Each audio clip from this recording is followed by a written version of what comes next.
안녕하세요. 이번에 소개해드릴 책은 이민진 장편소설 파친코 1입니다.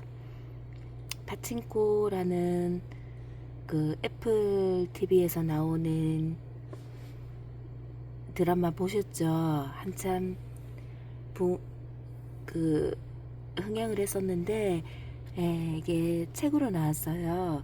파친코 1, 파친코 2로 굉장히 두꺼운 장편 소설입니다. 파친코 1은 386페이지를 가진 두꺼운 장편 소설이에요. 저희가 일제강점기부터 최근 1980년대까지 허구의 인물 선자 그 주인공 선자죠. 선자의 가족 이야기를 적은 소설인데요. 이거는 이제 저희가 배경이 일제시대였지만 뭐 나라를 위해서 독립을 위해서 뭐 이런 이야기보다는 저희가 국권을 잃은 일제시대를 살아가는 개인의 소박한 서민들의 한 가족 이야기를 담담히 그려낸 뚝심 있는 이야기예요. 그러면서 역사적 의식이라든지 정치적 색깔은 전혀 배제해 놓고 선전의 가족들이 살아가는 이 시기에 어떻게 살아가는가, 그래도 가족을 위해서 사랑하고 희생하고 그 살아가는 삶의 모습을 담대하게 적어놓은 소설인데요. 이 소설을 읽으면서 저는 어떤 생각을 했냐면, 우리가 살면서 어떤 악조건이 처해질지는 아무도 모르는 거잖아요. 어떠한 상황에도 어떠한 악조건에도 그냥 그 상황에서 최선을 다해서 살아내는 것, 그게 인생의 한 일부분이 아닌가, 인생 아닌가라는 생각을 해요. 그리고 항상 살아가면서 마음가짐은 올바르게, 착하게, 그리고 의미 있게, 가치 있게 살아야 된다는 것, 그런 걸 느꼈습니다. 이민진 씨의 문체는 굉장히 깔끔해요. 군더더기 없이 술술 읽히는 책이거든요. 다만 단점이 있다면 굉장히 소설이 길다는 거. 총 700페이지가 넘겠죠. 두 권을 합치면. 하지만 재밌습니다. 한번 시간이 나실 때 읽어보시길 권해드립니다. 이 파친코라는 소설은 글로벌하게 유행을 했었죠. 이민진이라는 이민 작가, 미국에 계시는 이 작가가 미국에서 베스트셀러 소설이 된 거예요. 그죠? 굉장히 유명한 소설이니까 한번 읽어보시고요. 그리고 이 소설의 특이점은 기존의 판권이 인쇄가 되고 그게 절판이 되고 난 다음에 인쇄가 중단이 되었어요. 그게 계약이 종료가 된 거죠. 그래서 최근에 2022년도에 새로운 번역가가 번역을 해서 출판사에서 번역을 해서 나왔기 때문에 기존의 뭐 문학과 사상사에서 출판해낸 책과 지금 인플루엔서라는 출판사에서 인플루언서라는 출판사에서 출간한 책이 아마 느낌이 틀릴 거예요. 왜냐하면 새로 번역이 되었었거든요. 원문은 장편 기존에 있었던 원문에서 번역한 사람들의 색깔이 틀리잖아요. 같은 사람이 번역한 게 아니잖아요. 그래서 색깔이 틀린데 그래도 두 번째 판권에서 번역한 소설은 첫 번째 번역된 소설과 굉장히 비슷하게 나아가려고 노력을 했을 겁니다. 저는 두 번째 2022년도 이후에 출간된 소설을 가지고 있어요. 그래서 이 책에 대해서 한번 낭독을 해드리겠습니다. 페이지를 열면 책을 펼치면 이민진 작가에 대한 소개가 나오죠. 한번 읽어보겠습니다. 전 세계에서 뜨거운 관심과 사랑을 받고 있는 한국계 미국인 소설가, 경계인으로서 날카로운 시선과 공감을 바탕으로 한 통찰력으로 복잡다단한 역사와 인간의 본질을 포착하며 제인 오스틴, 조지 엘리엇을 잇는 작가라는 찬사 속에서 세계적인 작가로 발돋움했다. 1968년 서울에서 태어난 작가는 7살 때 가족과 함께 미국 뉴욕으로 건너갔다. 예일 대학교에서 역사학을 공부한 후 조지타운 대학교 로스쿨을 졸업하고 변호사로 일했으나 건강 문제로 그만두게 되어서 오랜 꿈이었던 글쓰기를 시작했다. 2004년부터 단편 소설들을 발표하며 주목을 받기 시작했고 2008년부터 미국 이민자의 이야기를 담은 첫 장편소설 백만장자를 위한 공짜 음식으로 작가로서 이름을 알렸다. 두 번째 장편소설 빠친코는 작가가 역사학과 학생이었던 1989년에 자이니치라 불리는 제일조선인의 이야기를 써야겠다고 결심한 후 2017년 출간되기까지 30년 가까운 세월 동안 혼신의 힘을 노력을 기울여 집필한 대작이다. 일본계 미국인인 남편과 함께 4년간 일본에 머물며 방대하고 치밀한 조사와 취재 끝에 이 이야기를 완성할 수 있었다. 4대에 걸친 가족사를 일제강점기부터 한국전쟁, 일본 버블 경제에 이르기까지 역사적 흐름 속에서 다룬 이 책은 출간 즉시 미국 사회에 큰 반향을 일으킨다. 뉴욕타임즈, USA 투데이, 아마존, BBC 등 75개가 넘는 주요 매체에서 앞다투어 올해의 책으로 선정했고 전미도서상 최종 후보에 올랐다. 33개국의 번역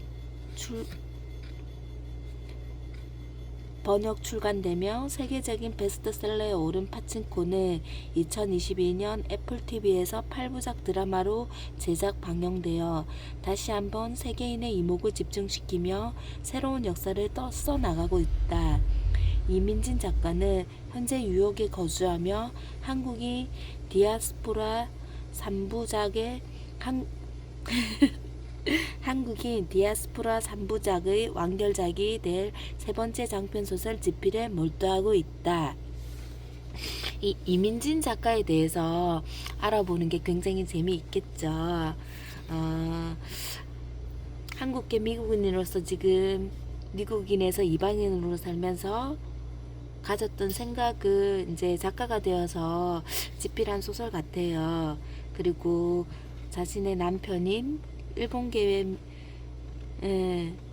일본인 사람과 결혼을 해서 이 소설을 쓰기 위해서 또 일본에 가가지고 현장 조사까지 철저하게 마치고 소설을 썼다고 해요.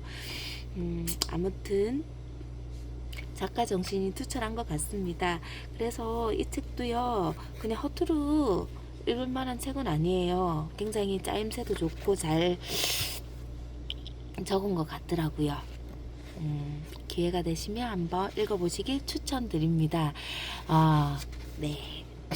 저는 빠친코를 그 유튜브로 쪽에서 짤막짤막하게 봤어요. 뭐 다 드라마를 본 건 아니라서 드라마를 봤다고 얘기를 할 수는 없겠죠. 코끼리 다리만 만져보고는 코끼리가 네모나타라고 말할 수 없는 것처럼 그렇지만 책을 읽었기 때문에 그 드라마와 책이랑 굉장히 성격도 비슷해요. 여러분들도 책을 읽기가 힘들면 드라마라도 한번 구독해 보시길 바랍니다. 그러면 저는 어디부터 낭독을 해드리고 싶냐면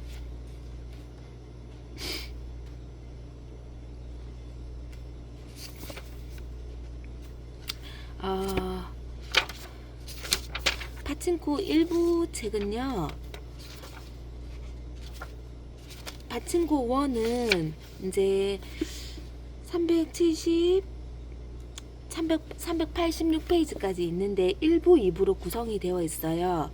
1부는 고향, 2부는 모국. 이 소설은 굉장히 읽기 편한 이유가 시대적 흐름으로 시간적 순서대로 적어놨기 때문에 뭐 헷갈린다거나 뭐 그런 건 없어요.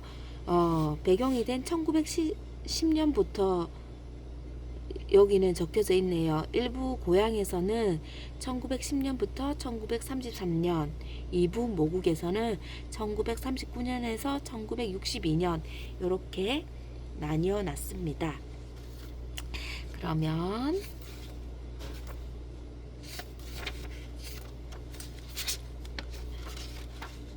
들어가는 글을도 한번 읽어 드릴까요? 책을 펼치면 6페이지에 이민진 작가가 크리스토퍼와 샘에게라는 그 에필로그 비슷한 형식으로 적어 놓은 게 있어요. 이걸 한번 읽어 드리겠습니다. 페이지 6. 한국 독자들에게 1995년 나는 전업 소설가가 되기 위해 변호사 일을 그만두었다. 당시 나는 26살이었고 각 결혼해 남편과 작은 아파트를 마련하느라 대출을 받았다. 왠지 모르게 나는 소설을 써서 곧 출간할 수 있으리라는 자신감에 차 있었다. 그렇게 되면 기업 전문 변호사를 그만두는 바람에 놓친 수입도 금세 채워질 거라고 생각했다. 그때 내가 참으로 분별이 없었음을 이제 당신도 알 거다. 나는 젊었고 문학에 전념하는 삶에 대한 희망에 부풀어 있었다. 그것이 무슨 의미인지도 미처 모른 채 말이다. 내 생각을 바꾸고 나를 변화시킨 책들처럼 좋은 책을 쓰고 싶었다. 2007년에 미국에서 출간한 첫 소설 백만장자를 위한 공짜 음식이 나오기까지 11년이 넘게 걸렸다. 그렇지만 그보다도 몇 년 앞서 그 소설을 구상하기 전에 나는 모국이라는 제목의 원고를 쓰고 있었다. 이 글은 긴 시간이 흐른 후 빠친코로 바뀌어 2017년에 출간됐다. 첫 소설을 낸 후 딱 10년 만이었다. 지금 나는 세 번째 소설 아메리칸 학원을 쓰고 있으며 이 소설은 주제가 연결돼 디아스포라 3부작 한국인의 완결판이 될 예정이다. 나는 한국인 이야기를 쓰고 가능한 한 오래 이 주제로 작업하고 싶다. 왜 한국인 이야기를 쓰나요? 라는 질문을 자주 받는다. 정말 재미있는 질문이다. 수십 년 동안 글쓰기와 씨름해왔다. 이제 나는 작가들에 대한 관심이 제한적이고 독자들은 희귀하며 세계 곳곳에 알려진 한국인에 대한 지식은 일부분일 뿐이라는 사실을 안다. 한류는 정말 대단하지만 세계적으로 공유되는 우리의 창작 활동은 이제 겨우 시작 단계에 불과하다. 광범위한 인간성을 지닌 한국인을 그 자체로 오롯이 인정하는 일은 이제 막 시작되었다. 나는 나에게 던지는 그 질문 뒤에는 나 같은 사람이 한국인 이야기를 쓴다니 참 특이하다는 생각이 깔려 있다. 나는 그렇게 생각하지 않는다. 한국인 이야기를 쓰지 않을 이유가 있을까? 나는 성인이 된 후 줄곧 세계 속에서 우리 한국인이 어떤 존재인지 생각하면서 보냈다. 그 질문에 대체적으로 나는 이렇게 대답한다. 우리가 매력적이기 때문에 한국인 이야기를 쓴다고. 질문을 던진 사람은 이 대답에 종종 놀란다. 아뿔싸. 내게 한국인은 지적으로나 감성적으로나 깊이 있는 이야기의 주인공이 될 가치가 있는 이들이다. 온갖 놀라운 상황들을 견디며 분투해왔기 때문이다. 이 책을 믿어준 인플루언서 출판사에 감사한다. 신승미 번역가의 고된 작업도 고맙다. 번역은 문학의 천사와 예술가의 작업이라고 할 만하다. 나는 번역가가 아니다. 하지만 외국어를 공부하면서 짧은 글을 번역해 본 경험을 통해 번역이 예술, 열정, 창작과 같다는 사실을 안다. 번역가의 노고에 감사한다. 언제나처럼 독자들에게 사랑과 신뢰를 보낸다. 당신의 친절함과 선량함, 매혹적인 인간성에 감사한다. 당신은 나에게 영감을 주는 존재다. 2022년 7월 이민진.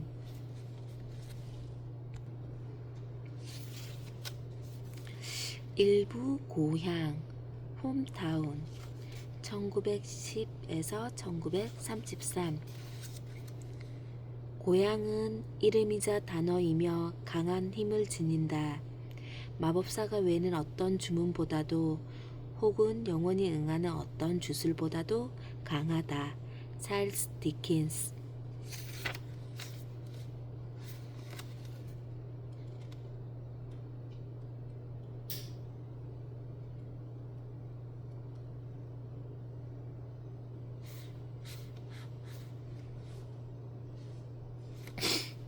저는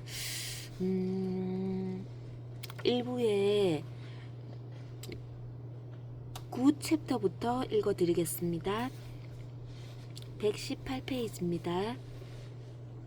선자는 부엌 청소를 마치고 어머니에게 인사한 후 식모 자매와 함께 지내는 허술한 방으로 들어갔다. 보통 선자는 다른 사람들과 같은 시간에 잠자리에 들었지만 지난 한 달 동안 평소보다 피곤했다. 어머니와 식모 자매가 일을 끝낼 때까지 기다릴 수 없었다.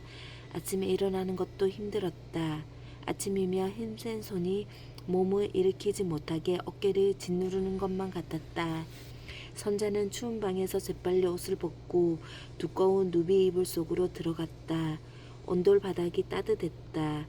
네모진 베개에 무거운 머리를 대자마자 그 남자 생각이 떠올랐다. 한수는 이제 부산에 없었다. 선자는 바닷가에서 한수와 헤어진 그날 아침에 어머니에게 대신 장에 가봐달라고 부탁했다. 토할 것 같이 속이 울렁거려서 집에 있어야겠다고 핑계를 댔다. 선자는 일주일 동안 장에 가지 않았다. 마침내 평소처럼 하숙집에 필요한 음식을 사러 장에 갔을 때 한수는 더 이상 거기에 없었다.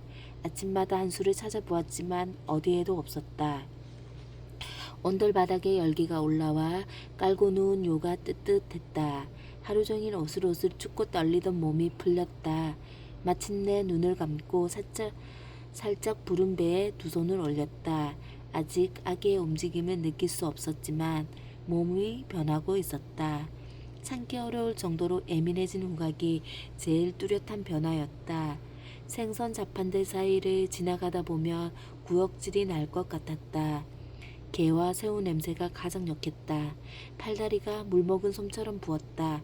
선자는 임신에 대해 아무것도 몰랐다. 뱃속에서 아기가 자라고 있다는 사실은 남에게 숨겨야 하는 비밀이었다. 자신에게조차 대놓고 말하지 못할 일이었다. 어떤 아이일까? 선자는 궁금했다. 선자는 한수에게 이런 속마음을 다 이야기하고 싶었다. 어머니에게 털어놓은 후로 두 사람 중 누구도 임신 이야기를 다시 꺼내지 않았다. 시름에 잠긴 어머니의 입가 주름이 깊어져 늘 찌푸르고 있는 것처럼 보였다.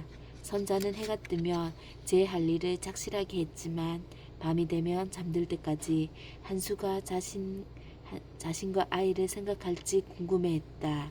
선자가 한수의 첩이 돼서 가끔 오는 그를 기다리기로 했다면 그를 가질 수 있었을 것이다. 그러나 내킬 때마다 아내와 딸들을 보러 일본에 가는 한수를 지켜봐야 했을 테고 선자는 그런 관계를 받아들이지 못했다. 지금처럼 마음이 약해진 때조차 옳지 않은 일이라고 여겼다. 선자는 한수가 그리웠지만 한편으로는 그의 사랑을 받는 다른 여자와 그를 나눠 갖는 것은 상상도 할 수 없었다. 선자가 어리석었다. 왜 한수 정도의 나이와 지위를 가진 남자에게 아내와 자식들이 없을 거라고 생각했을까? 한수가 일자무식인 시골 처녀와 혼인하고 싶어 할 것이라고 생각했다니 참으로 얼토당토 않았다. 부유한 남자는 아내와 첩을 뒀고 때로는 번초와 첩이 같은 집에서 살기도 했다. 하지만 선자는 한수의 첩이 될 수 없었다. 불구였던 아버지는 남들보다 더 가난하게 자란 어머니를 사랑했다. 아버지는 어머니를 아주 소중히 여겼다. 아버지가 살아있을 때 하숙집 손님들이 밥을 먹고 나면 세 식구가 밥상 하나에 둘러앉아 함께 밥을 먹었다. 아버지는 여자들보다 먼저 먹는 법도 없었다. 밥을 먹을 때 아버지는 어머니 그릇에 아버지랑 같은 양의 고기와 생선이 놓여 있는지 확인했다. 여름에는 하루 종일 고기잡이를 하고 나서 또 수박밭을 돌보았다. 어머니가 제일 좋아하는 과일이 수박이어서였다. 겨울마다 새로 튼 솜을 구해와서 식구들의 겉옷을 넣었고 솜이 부족하면 본인 옷에는 새 옷을 넣을 때가 되지 않았다고 우겼다. 너한테는 세상에서 제일 다정한 아버지가 있대. 어머니는 종종 이렇게 말했고 선자는 어머니와 자신을 아끼는 아버지의 사랑을 자랑스러워했다. 부잣집 아이가 제 아버지의 그득 쌓인 쌀가마니와 금반지 더미를 자랑스러워하는 것과 마찬가지였다. 그런데도 선자는 한수 생각을 멈출 수 없었다. 바닷가에서 한수를 만날 때마다 봤던 구름 한 점 없는 하늘과 옥빛 바닷물이 시야에서 서서히 희미해지고 한수의 모습만 남았다. 선자는 두 사람이 함께 있는 시간이 어찌 그리도 빨리 흘러갔는지 의아해하곤 했다. 선자는 궁금했다. 한수가 또 어떤 재미있는 이야기를 해줄까? 한수가 몇 분이라도 더 오래 남아있게 하려면 어떻게 해야 할까? 그래서 한수가 바위 사이로 선자를 밀어놓고 옷고름을 풀 때 찬바람이 칼로 애는 것 같아도 그가 원했던 대로 두었다.